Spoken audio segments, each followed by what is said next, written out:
Hello and welcome to Marketing Global Edition with me, Jasmine Montgomery. And me, Piers 𝐒𝐲𝐬. So, Jasmine, what are we going to talk about today? Oh, you managed to get in there before I did.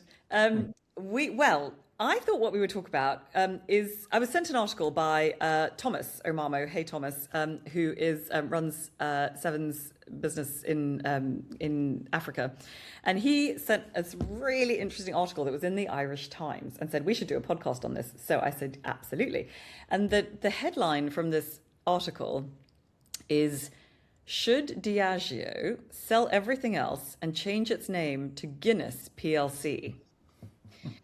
And I just thought it'd be a really fun thing to talk about because I know you're a Guinness drinker. So obviously Diageo, for those of you who don't know, is a big, holding company that has a lot of different brands in the spirits market. It has Johnny Walker, Smirnoff, Gordon's, Pimm's, Talisker, a whole bunch of, Captain Morgan, whole bunch of, huge.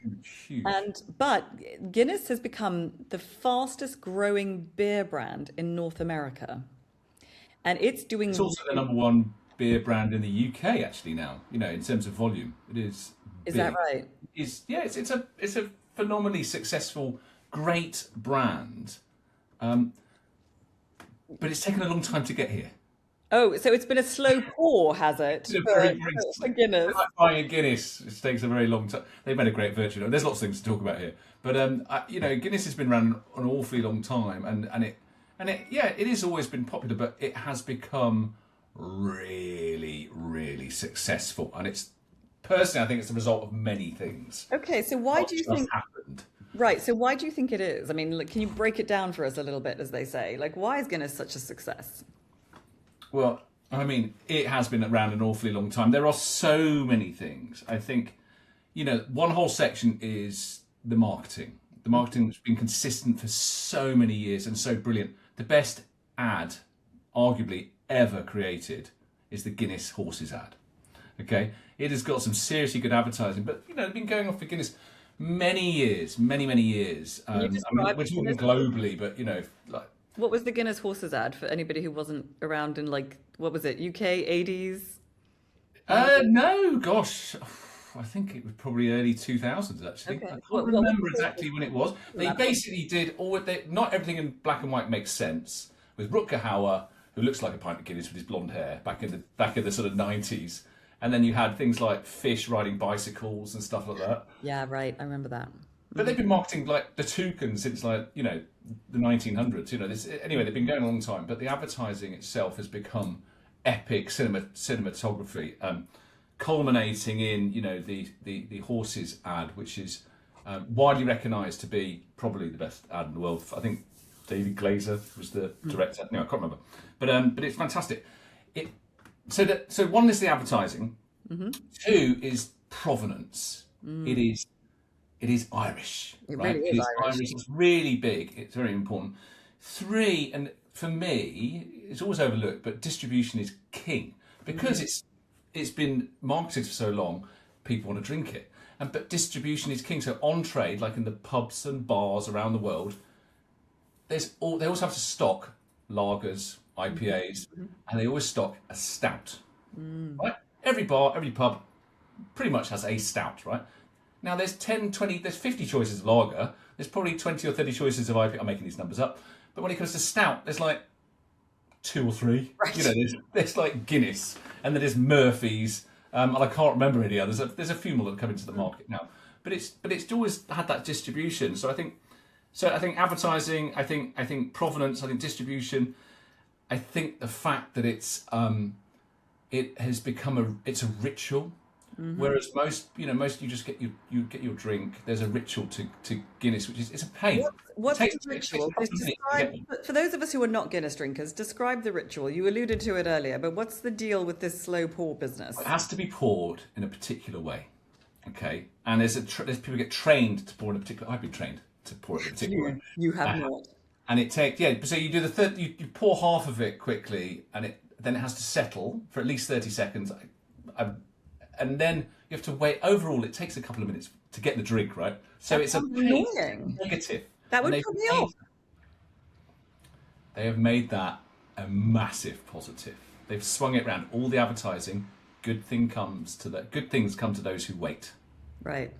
Hence the horses ad you were talking about is about a surfer, a Hawaii surfer, who is waiting for the perfect wave, and then he rides it, he manages it, he waits, and the world is good. You must watch it. So there you go. There's many things. Anyway, there's more than that. There's just a taste of it. I'm talking too much. But so I get that it's been fantastic for a very long time, but it seems like it has experienced a resurgence during, particularly in North America, but like it's been fantastic in Africa. It seems to be growing hugely. Yep. Its growth numbers are impressive. Why is that? I mean, what's changed really? So, we'll talk about Africa specifically in a minute, but there is a general global trend amongst younger drinkers, Gen Z, millennials so much, but definitely Gen Z, that people don't want to drink so much, right? So people are drinking lower ABV, so alcoholic volume, the strength of it. People are drinking lower ABV drinks, and surprisingly, Guinness is actually only like 4.2%, whereas in the 90s it was all like drinks like Stella Artois and Budweiser. They're all 5%. They're quite strong actually. So Guinness is actually not a very strong drink. You can drink more of it. It doesn't get you drunk. It's a much more sort of civil way of consuming alcohol. So that's one. There's this sort of drive to lower. But that drive is even going down to alcohol-free drinks, so 0%. And Guinness also has a fantastic 0% alcohol Guinness, which tastes just like the real thing, which is not the case with lagers and IPAs. They usually don't. Isn't it? The 0% don't taste as good as the real ones. Isn't it really fattening? Well, Jasmine, you think so as well, wouldn't you? But I will surprise you. If there's lager. There's a pint of lager, a pint of cider, a pint of IPA, and a pint of Guinness. Which is the most fattening and which is the least fattening?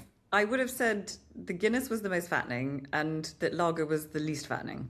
Well, you'd be wrong. I think actually cider's the most fattening. No way. And then it's lager, then it is IPA, and then but basically the most healthiest drink is Guinness. Yeah, it's actually much lower calorific content than other pints. Is this how you justify it to your wife? Trying to sell Guinness article. Right, yeah, totally. Even more of my flat. I'm wearing look like a pint of Guinness at the moment. To think about that. Like a pint of Guinness. Hilarious. Piers is, for those of you who are listening, not watching, he's wearing a black jumper and his head looks like sort of, because he's very white. Yeah. Looks like the froth on top of the Guinness. That is hilarious. You're dressed as what we're discussing. Okay, so so interestingly, I mean, it's fascinating looking at the numbers actually, because it is a really, I mean, it's not a huge part of the Diageo portfolio. It's like something like, I don't know, 7-8% of total revenue of Diageo products comes from Guinness, but it's by far the biggest driver of total beer sales. So it accounts for about 70% of beer sales for Diageo. And according to Beverage Daily, beer net sales have been growing by 18% in Europe in 2024, driven by Guinness. So it's obviously a real driver for Diageo. I think it's fascinating to see. I mean, they've been expanding in some different ways. So I was reading about some of the stuff they did in Ireland, where they kind of felt that it had become sort of Ireland's winter drink of choice, but it was almost kind of a victim of its own success, where it felt like it was kind of synonymous with dark, cozy winter pubs, with men feeling like they could drink it in a dark pub, and that actually it felt kind of alien to drink it outdoors in a pub garden, for women to drink it. So they kind of repositioned it.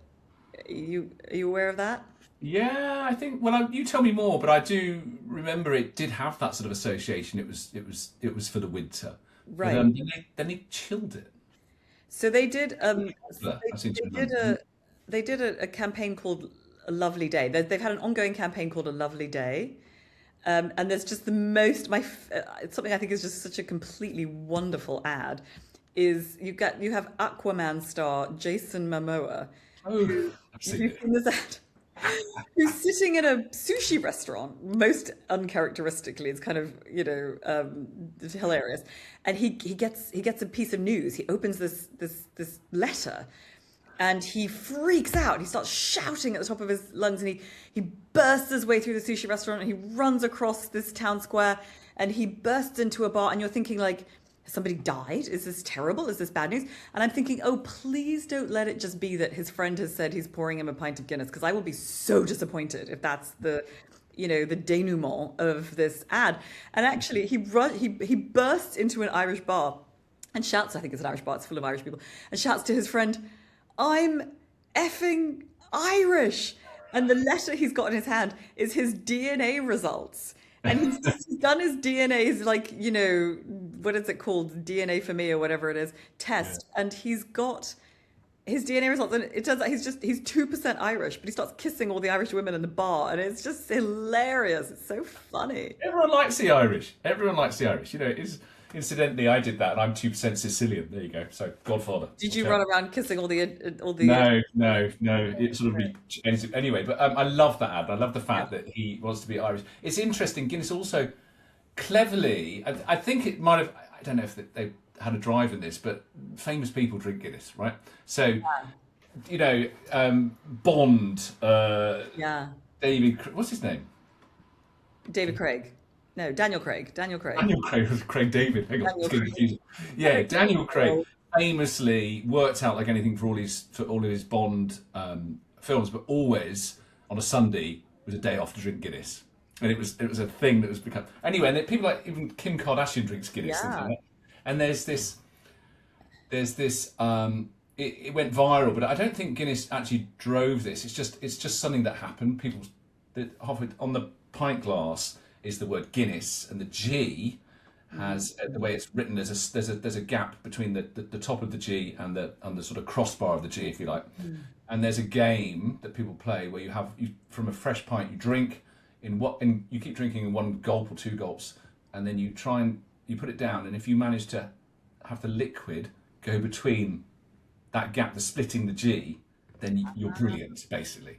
And people drink so much more Guinness because they keep getting it wrong. So it's a thing. Anyway, it's so funny that everyone does it all around the world. And then even funnier, Guinness, this is how they respond. They decide to bring out some glassware where they put the Guinness label right at the bottom of the glass. That's hilarious, to make you down it in one, to split the G. That's so funny. Yeah, that's smart, right? That is smart. Anyway, so it's just a loved brand by so many people. Something I really thought was amazing also in talking about this Lovely Day campaign is they then went over to North America, and it's fascinating that it's the fastest growing beer brand in North America.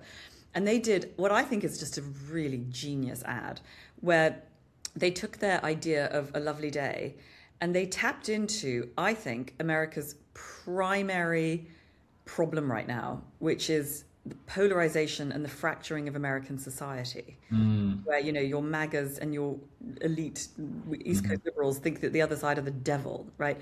And they tapped into this. And Guinness is about community, right? And that Irish sense of like belonging and people getting on with people having a good crack, right?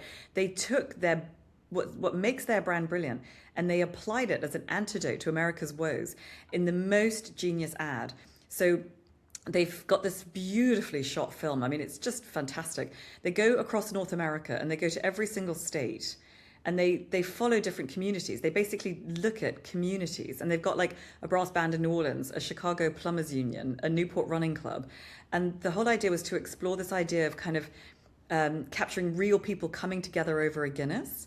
And the ad says 50 states, one incredible truth. When you're with your people, it's always a lovely day. And it talks about one truth: people need people. And I just looked at it and I almost wanted to cry. I was like, that is like the antidote to what ails America right now. And that is a powerful, powerful thing to be. It's amazing. Their advertising really is outstanding. If you go to the Guinness storehouse in Dublin, it's like 4 or 5 floors of Guinness. You get to see how it's made, how it's marketed. But they have a floor just for advertising, and it is just incredible. There's a massive room that sort of plays ad after ad. It's wonderful. It's absolutely amazing. They really are good at advertising. So I'm not surprised that it nearly made you cry. Yeah. There's also some really good earned social stuff. So there are people out there with the most incredibly funny sort of accounts. So there's one on Instagram where people submit photos of bad pints of Guinness. What? What does that look like? What's the perfect pour and the perfect pint of Guinness? But it's so funny if you go into a pub where there's an 18-year-old who's never poured one before, and he puts it into a I don't know, a Peroni glass or something like that. Yeah. Funny ones like that. All wrong. There's all sorts of love towards Guinness. Yeah. And they've done some incredible stuff in Africa. I mean, Africa's always been a huge market for Guinness, right? Nigeria and Cameroon, largest consumers of Guinness outside of Great Britain, which is super interesting. And apparently Guinness has been drunk in Africa since it was brought to 1827. Colonialists, 1827. And Lagos and Nigeria have had a brewery there since 1962, so ties are strong. I love the idea that like the British Empire fell, but Guinness remained, which I think is hilarious. It's stronger over there. They traditionally drank it. I think right? it was like 7, 8, even. I think they even had like 10 or 11% ABV. Wow.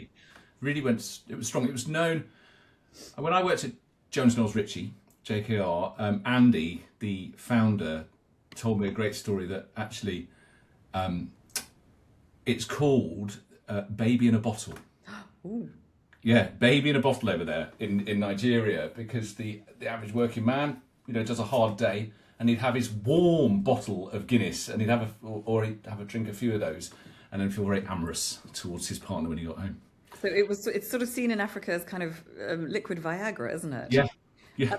I think that might be, I mean, there were very popular campaigns in the 60s around things like sort of Guinness gives you power, which was kind of, it was like a fictional African James Bond and stuff. So I think that sort of, that sense of potency is really amazing. But it's been interesting to see what they've done more recently. So they've done kind of Black Shine's Brightest campaign, where they partnered with Ghanaian dancer 𝐒𝐿𝐴 to tell sort of stories about how Guinness has been enjoyed across the continent. But the idea there is very much about sort of black actually... It's obviously a kind of black pride thing, but it's about black being actually made up of loads of bright colours, which is such a lovely insight in a way. And they unpack this very African kind of feeling about it. And there's been collaborations with Nigerian rappers and South African rappers and so on. So, and they at one point, like they got, did a campaign, they got 100 million consumers within 6 months because they had collaborations with 𝐒𝐨𝐴𝐦𝐻𝐿, 𝐴𝐈𝐻𝐿 and 𝐒𝐭𝐚𝐲, all these rappers who just took them to great heights. Fascinating. I remember we were tasked by Diageo to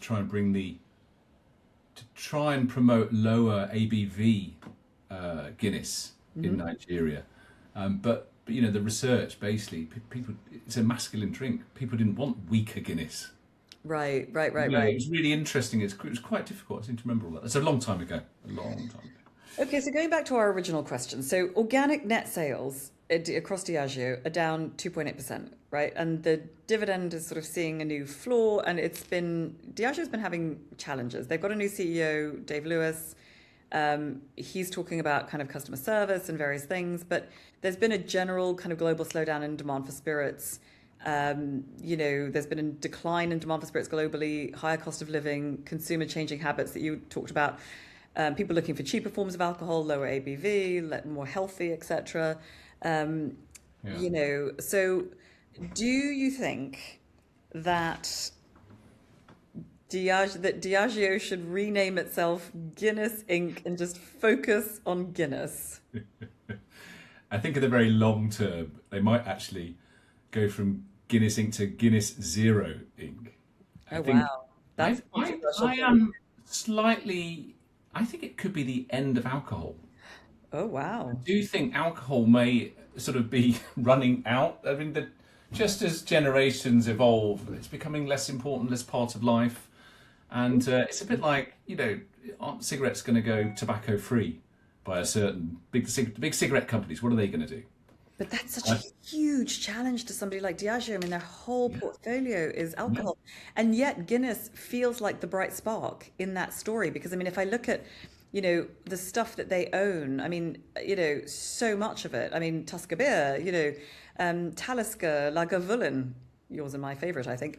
Bailey's, it's all Tanqueray, this is all booze. However, I believe they have Seedlip, which is the non-alcoholic. Yeah. So they're obviously looking at that. Of course they're looking at that. Of course they've got masses of trends about, the end of alcohol. But Guinness feels like a bright spark. Like, can you keep the brand?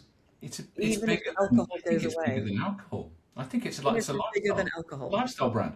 I do remember, honestly, when you go to the storehouse, their sort of big experience, that there are kids trips there. It's just like it's just like it's a brand, and there's so much merchandise around it. It's so involved in sport and rugby and football. They could do more than. Well, You just said that it always have to be black and white though. Interesting. black and white. You just said the thing that I think is the North Star for us in branding. That Guinness is bigger than alcohol is like what brands should think about. I'm going to end with this idea. Like, if you are building a brand or have built a brand, what would happen if the floor fell out of your product? Could your brand still resonate with people and survive? That is phenomenally strong branding. That is what we live to do. On which note, I'm going to liberate you to go and pour yourself a pint, Piers. Yeah. Thank you, Jasmine. I enjoyed that. And it's a good question to end with. Marketing Global Edition is sponsored by 𝐒𝐨𝐧𝐧𝐧𝐶, the ad generator for small businesses that serves you effective and affordable ads in seconds. And by 7 Brands, the international advertising and branding agency that has worked with clients around the world from Coca-Cola to Facebook.